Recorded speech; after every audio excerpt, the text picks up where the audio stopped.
With the UK's sanctions and anti-money laundering bill and threat of EU blacklists casting their shadow on Cayman and other jurisdictions in the Caribbean, so-called cash for citizenship schemes are now under the microscope. Cayman has not bought into these schemes, but others in the region have.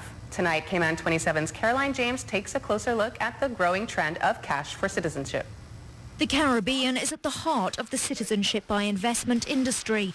Islands like St Kitts and Nevis offer citizenship pathways in exchange for investment in infrastructure. And their popularity is on the up, with some indicators suggesting a quarter of St Kitts' revenue comes from their scheme. Andrew Henderson is the founder of Nomad Capitalist. The company offers advisory and relocation services for investors seeking perks of Caribbean citizenship, like visa-free travel and favourable tax arrangements.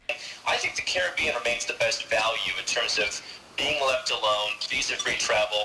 Quite frankly, I'm seeing offerings in some of these European countries like Moldova, and I just don't see the value. I think that the Caribbean, for someone who just wants a straightforward transaction, is probably still the best. Mr. Henderson is also one of those investors. He says for developing countries, this revenue stream is vital, even if critics have their doubts.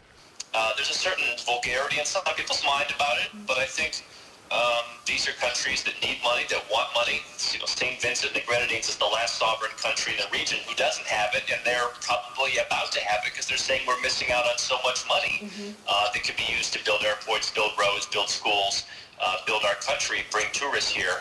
Those critics say citizenship by investment jeopardizes global security and facilitates illicit financial transactions.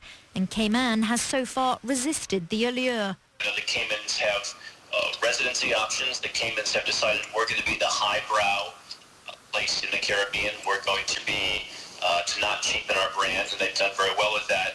But Mr. Henderson hinted that may not necessarily last, with the shape of things to come. These countries have decided that they have very few other ways, partially thanks to governments like the UK saying, we don't like your offshore policies. Okay, well, what's next? We'll sell passports. Caroline James, Cayman 27.